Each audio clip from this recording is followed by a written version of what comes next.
안녕하세요, 홍씨입니다. 벤틀리, 롤스로이스, 마이바흐 이런 차들 지나가면은 어떤 생각을 하시나요? 누가 타고 있을까? 연예인 아닐까? 아니면은 회장님? 아니, 그래서 대체 얼마를 벌어야 이걸 탈 수가 있을까요?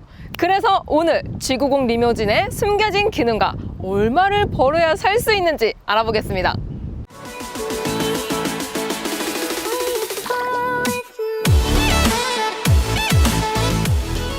자, 본격적으로 차를 살펴보기 전에 왠지 이런 차들을 진짜 타실 것 같은 진짜 대기업 오너들의 차가 뭔지 알아보겠습니다. 가장 먼저 현대차의 정의선 회장님, 역시나 G90입니다. 현대백화점 정지선 회장도 G90을 타시고요. 현대그룹 현정은 회장은 EQ900, 그리고 신세계 정용진 부회장도 EQ900을 탑니다. 삼성전자 이재용 부회장도 EQ900이었습니다. GS의 허창수 회장님도 EQ900, 하나의 김승영 회장님도 EQ900을 타십니다. 와, 이거 뭐 거의 다 G90 아니면 EQ900인데요. 뭔가 EQ900을 더 많이 타시는 것 같습니다. 그리고 이거는 카더라 통신인데요. 현대차의 정의선 회장은 공식적인 자리에선 G90을, 그리고 사적으로는 모하비를 탄다는 기사가 있었습니다. 그래서 모하비가 단종되지 않나 봐요. 자, 그래서 오늘의 차 G90 리무진의 공식 명칭은 G90 롱 휠베이스, 줄여서 G90 LWB입니다. 이 LWB의 풀옵션, 이 추가금을 모두 싹 다 적용한다고 하면은 자그마치 1억 8,700만 원입니다. 요거 한다면은 모닝이 13대, 아반떼가 9대, 그랜저가 5대입니다. 물론 회장님들 입장에서는 가성비가 좋은 거겠지만 아무튼 이 차는 도대체 얼마나 드는지 계산해 보겠습니다. 정확한 리스 프로그램이 아직 안 나와서 이 추정치로 계산을 해보면은 선수금 30%에 60개월, 요러면은 약 250만 원 정도가 나옵니다. 아유, 살벌하네요. 그럼 이번에는 좀 더 현실적인 깡통으로 보겠습니다. G90 리무진 깡통은 이 풀옵에 비해서 그래도 2천 정도는 저렴한데요. 가격이 1억 6,500만 원입니다. 참고로 저번에 타봤던 쇼바디 G90 풀옵, 이거는 추가금 붙는 거 다 적용한다고 했을 때 가격이 1억 3,500만 원이었습니다. 그러니까 요거 한 뼘에 자그마치 3천만 원이라는 건데요. 그냥 쇼바디 하나 사시고 남는 돈으로는 아들내미 스포티지 하나 사주세요. 자, 그래서 월에 250이면은 이 G90 리무진을 탈 수 있냐? 이게 끝이 아닙니다. 이런 차들은 유지비가 중요한데요. 먼저 이번 G90 신형에 적용된 3.5 터보 엔진은 매뉴얼상 고급류를 권장하고 있습니다. 이 정도 타실 정도면은 뭐 골프도 치러 다니고 또 지방 출장도 조금 다니실 것 같은데요. 그러면은 1년에 한 3만 킬로는 타시지 않을까 생각이 됩니다. 그럼 1년에 3만 킬로를 기준으로 잡고 주유비, 세금, 보험까지 다 합치면은 1년에 1,000만 원 정도 들어갑니다. 이거는 현금 구매를 했을 때의 얘기고요. 아까 계산했던 운용 리스식으로 다시 계산해보면은 1년에 한 3천 정도는 리스비로 나가게 됩니다.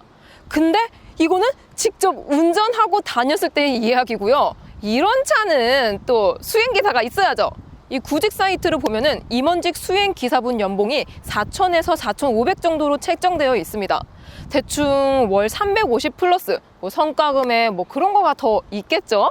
아무튼 이것까지 합하면은 현금 구매 시 그냥 주유, 세금, 보험 이 1,000만 원에 기사 월급 4,500 플러스 알파부터 시작이라는 거고요. 운용 리스 시 약 4천만 원 플러스에 기사비 4,500 플러스 알파라고 생각하면 될 것 같습니다. 연으로 따지면 최소 5,500에서 대략 8,500 정도를 차에 쓰신다는 건데요. 일반 수입차의 연 지출이 3,400 정도인 걸 감안하면 월에만 한 7,800씩 나가는 차가 된다는 얘기입니다. 그래서 이렇게 돈 많이 드는 차 과연 잘 팔릴까요? 차 이미지상으로는 왠지 대기업 회장님들만 탈 것 같기도 하고 의전용으로나 사용이 될 것 같습니다. 일단 이번 신형 G90이 출시되었던 2022년 1월부터 4월까지의 판매량을 살펴보면 5,166대나 팔렸습니다. 이 중에서 롱힐 베이스는 아직 출시 초기라서 이 판매량에 포함되지도 않았고요. 아직 집계도 되고 있지 않은 상황입니다. 일단 이 동기간 중 S클래스는 4,633대가 팔렸습니다. 이 중에서 G90 롱휠베이스랑 가격대가 비슷한 450 이상급은 2,172대가 팔렸습니다. 이 1억 6천이 넘는 차의 판매량이 전체의 46.8%를 차지하고 있다는 건데요. 물론 브랜드 이미지도 다르고 스타일도 다르고 단순 대입하긴 무리가 있지만 그래도 이 46.8%라는 숫자를 참고해서 생각해 볼 수는 있을 것 같습니다. G90의 구매 연령층은 60대가 가장 많았고요. 동기간 중에 7시리즈는 970대가 팔렸습니다. 자, 그래서 G90 LWB 어떤 차냐? 일단 본격적인 얘기를 하기 전에 저는 이 차를 시승하고 나서 차가 조금 부담스러웠습니다. 전에 G90 숏바디를 처음 탔을 때는 와, 이거 진짜 성공해서 꼭 타야겠구나 싶었는데 롱바디는 뭔가 좀 그냥 다른 세상의 차 같았습니다. 아무튼 이번 G90 리무진은 예전 리무진 스타일하고는 조금 다릅니다. 보통 리무진이라고 하면은 그냥 차 중앙부를 늘려놓은 그런 스타일이 많았는데요. 이게 살짝 뜬금없고 어색한 감이 없지 않아 있었습니다. 그래서 초창기 리무진들을 보면은 이 어색함을 채우기 위해서 늘어난 B필러에 로고나 조명으로 시선을 분산시켰는데요. 이번 G90 리무진에서는 다른 방식을 사용했습니다. 아까 말씀드린 LWB, 이게 아우디나 폭스바겐에서 자주 쓰는 명칭인데요. 풀어서 말하자면 롱 휠베이스, 즉 휠베이스를 늘렸다는 뜻입니다. 이번 G90 LWB에서는 휠베이스를 늘리는 주요 포인트를 바로 도어로 잡았는데요. 그래서 여길 보시면은 지금 B필러가 일반 세단 스타일로 처리가 됐습니다. 이게 구형과 비교해보면은 더욱더 부각이 되는데요. 확실히 이렇게 B필러가 자연스러우니까 기존 리무진 스타일의 숭덩 갖다 붙인 느낌도 없어졌고요. 디테일하게 보면은 뒷문 라인도 강조가 됐습니다. 이런 도어의 확장은 문을 열고 내릴 때 등장감을 극대화하면서 나의 위치를 강조하고자 하시는 분들의 욕구를 채워줄 수 있을 것 같습니다. 아, 근데 이거 사실 조삼모사기는 한데 리무진이나 롱 휠베이스나 실내 공간을 키우려면은 휠베이스는 무조건 늘려야 됩니다. 근데 저는 이번에 적용된 슈퍼차저에 집중하고 싶습니다. 이름이 뭔가 G90하고 어울리지는 않죠. 그래서 이 슈퍼차저가 무엇이냐? 이 슈퍼차저는 터보차저와 같이 과급 방식 중에 하나인데요.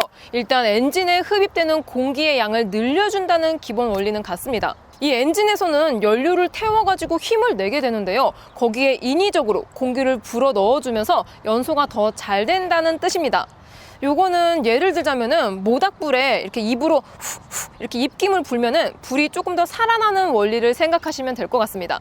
아무튼 이 슈퍼차저와 터보는 작동 방식이 살짝 다른데요.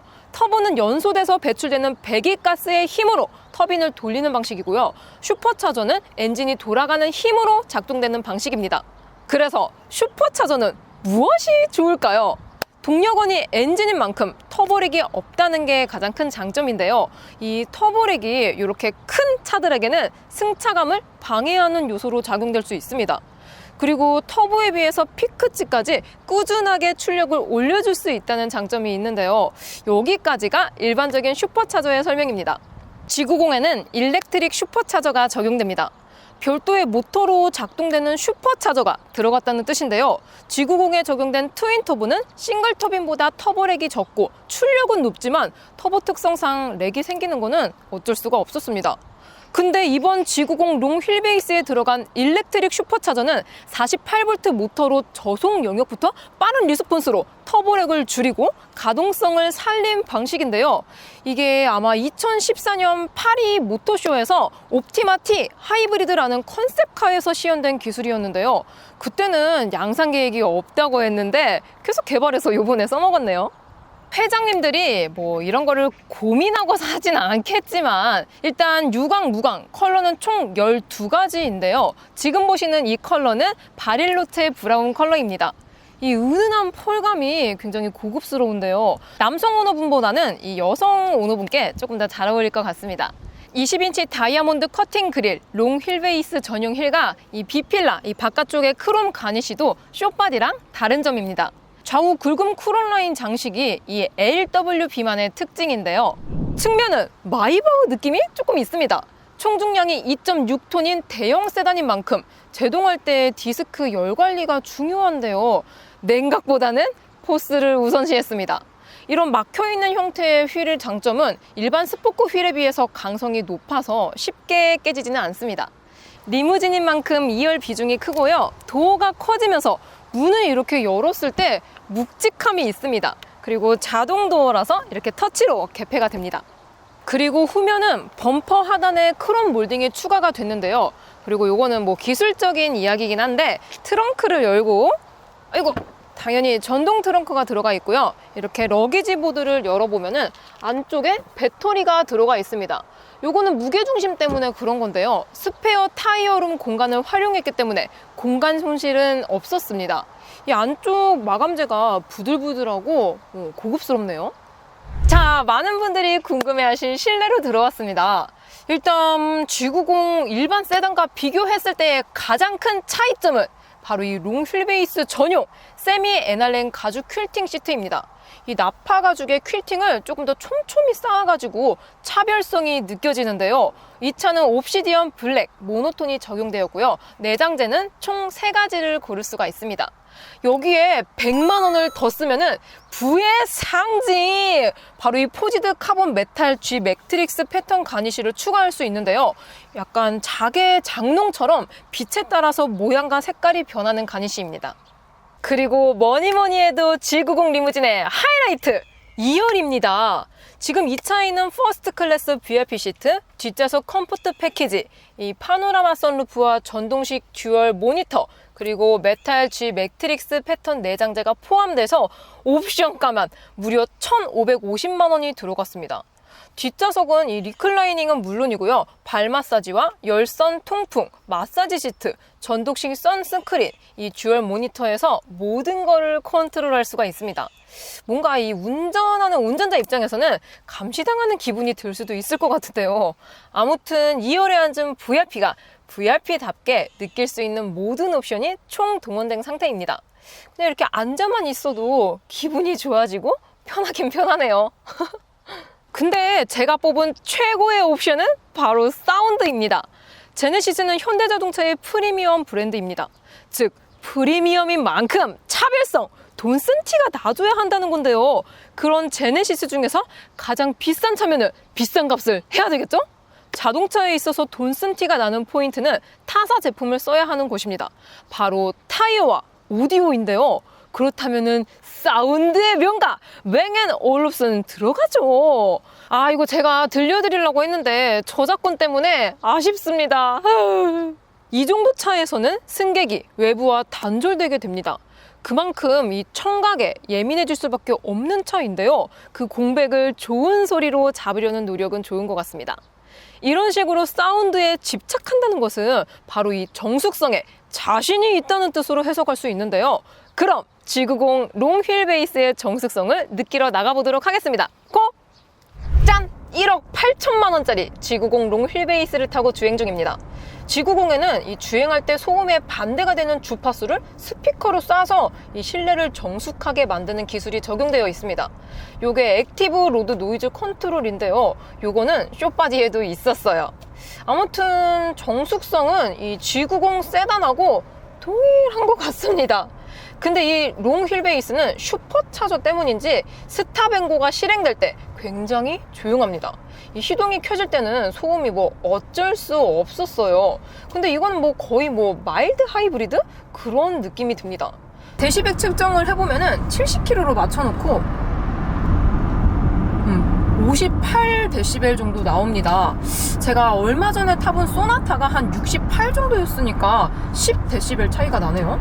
아까 그리고 보니까 이 도어 고무 실링도 여러 겹이고요. 이 풍절음도 거의 없습니다. 뭐 이거는 그냥 뭐 진짜 퍼펙트하네요. 그래서 실내 정숙도는 별 5개를 색칠할게요. 그리고 연비는 대형 세단인 만큼 옥탄가 95 고급류를 권장하고 있는데요. 공인 연비는 8.2km지만 고속 주행이라서 그런지 한 12km 정도는 나옵니다. 이 정도면은 선방 아닌가요? 롱 휠베이스는 세단보다 200kg가량 무겁습니다. 근데 캘리퍼는 동일한 거 써요. 어떨까요? 고속에서의 브레이크감. 그냥 뭐 적당해요. 뭐 날렵까지는 아닌데 그냥 딱 맞는 느낌입니다.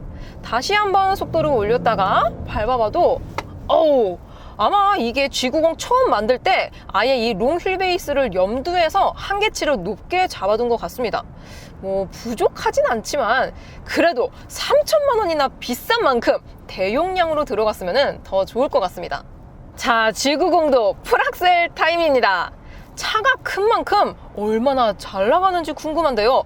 드라이브 모드는 에코, 컴포트, 스포츠, 그리고 쇼퍼 모드까지 총 4가지가 있습니다. 자, 그럼 스포츠 모드로 바꾸고 저속에서 고속으로 풀악셀! 이야! 생각보다 빨라요, 여러분! 반응이 민첩합니다. 뭐야? 이렇게 좀 힘을 주면은 쫙 하고 날아갑니다. 세상에나. 대박. G90 롱 휠베이스에는 세단하고 같은 V6 3.5 트윈터보 엔진의 자동 8단 미션, 그리고 48V 일렉트릭 슈퍼차저까지 추가가 돼서 415마력의 56토크입니다. 요번에는 쇼퍼 모드, 뒤에 회장님을 태웠다고 생각하고 다시 한번 풀악셀! 이야! 그래도 시원시원하네요. 터보렉도 없고 아주 그냥 바로바로 쏴줍니다. 이게 쇼바디 때는 좀 밍밍한 감도 없지 않아 있었는데 토크감이 진짜 좋아요. 와. 그리고 뭔가 이 쇼퍼 모드에서는 좀 뒷느낌이 좀 더 묵직해지는 그런 느낌이 듭니다. 좋긴 좋네요. G90에 들어가는 이 쇼퍼 모드는 뒷자리의 잔진동과 소음 등등을 제어해서 최적의 승차감을 구현해주는 모드라고 합니다. 이 차이를 느껴보기 위해서 컴포트 한번, 쇼퍼 모드 한번, 방지턱을 넘어보겠습니다. 먼저 컴포트 모드로 시속 30km로 넘어보게 되면 뭐 이렇다 저렇다 할 거 없이 그냥 좋습니다. 이거 봐요. 그냥 좋아요. 자, 그럼 이번에는 쇼퍼 모드로 넘어보겠습니다. 똑같이 시속 30km로 세팅을 하고 와우! 이게 에어소스가 조금 높아지는데 전고가 벌어지니까 노면 충격과 분리되는 느낌이 있습니다. 뭔가 이게 꿈보다 해몽인데 아무튼 뭐 승차감 차이가 조금은 있어요. 그리고 훨씬 좋습니다. 근데 이게 차가 길어져서 그런지 앞바퀴가 넘고 한참 있다가 뒷바퀴가 넘어가는? 좀 이거 봐요. 앞바퀴 넘고 한참 있다 뒷바퀴 가고 기차 탄 느낌이 좀 있네요. 자, 이렇게 G90 롱 휠베이스 시승을 해봤습니다. 그래서 이런 G90 롱 휠베이스의 스멜 숏바디로 낼 수 있냐? 숏바디와 롱바디 깡통 가격 차이는 7,600만 원입니다. 일단 기본 옵션 차이가 심한데요. 이 롱베이스 깡통에는 있지만 숏바디엔 없는 옵션들이 정리를 해보면 자그마치 20가지 정도가 됩니다. 이 20개가 7,600만 원이에요. 기본가도 기본가인 만큼 파나메라까지 연관 검색어가 잡히는데요. 결과적으로 금액도로만 놓고 보면은 이 4가지가 같은 선상에 놓이게 됩니다. 여기서 크기 포스로는 G90, 브랜드 선호도로는 벤츠, 스포티함으로는 BM과 포르쉐가 서로 물리고 물려 있습니다. 하긴 뭐 이 정도 급차는 뭔가 따져서 산다기보다는 그냥 느낌으로 사는 거죠. G90 롱 휠베이스의 에어백은 10개입니다. 충돌 테스트는 아직이고요. 리콜 소식도 아직입니다. 만약에 제가 100만 유튜버가 돼서 이 G90 롱 휠베이스를 살 것이냐 말 것이냐 두구두구두구두구두구 뭐 사고 싶죠. 2억짜리 차를 사는데 뭐 리뷰 영상 이런 거를 안 찾아볼 것 같아요. 저는 애초에 차를 소형부터 시작해서 그런지 유지비 계산이나 뭐 이런저런 계산을 먼저 하게 되는데 그냥 뭐 이런 차를 그냥 살 수 있을 정도로 성공하고 싶은 거죠. 뭐 아무튼 제 영상 시청해주시는 이 구독자님들 모두 다 G90 타시는 그날까지 파이팅 하세요! 파이팅! 아직 끝나지 않았습니다. 부록 하나 더! 자, 이렇게 비싼 신형 말고 구형이라도 사서 기분이라도 내볼 수 있지 않을까요? 구형 체어맨이나 에쿠스 리무진을 사서 튜닝하시는 분들도 꽤 있습니다. 요럴 때 하는 게 바로 VIP 튜닝이라고 고급형으로 바꾸는 게 있는데요. 예전에 구화방 정션 튜닝이라고 정션 프로듀스가 VIP 튜닝용품 회사 중에서 가장 유명했습니다. 요거 막 찾아보니까 가격이 좀 비싸가지고 아무튼 좀 놀라실 거예요. 신형 G90은 신모델이니까 아직 용품들이 개발되지 않았고 구형은 이제 슬슬 나올 것 같은데요. 튜닝 용품의 개발과 중고 가격이 떨어지는 2에서 3년 후에는 아자데 모터쇼나 튜닝카 페스티벌 같은 곳에서 만나보실 수 있을 것 같습니다. 아마 휠과 에어쇼바 그 정도만 해도 짜세가 나올 것 같습니다. 오늘도 저의 영상이 재밌고 도움이 많이 되셨다면 좋아요와 구독 그리고 알림 설정까지. 다음 시간에 또 뵐게요. 안녕. 빵.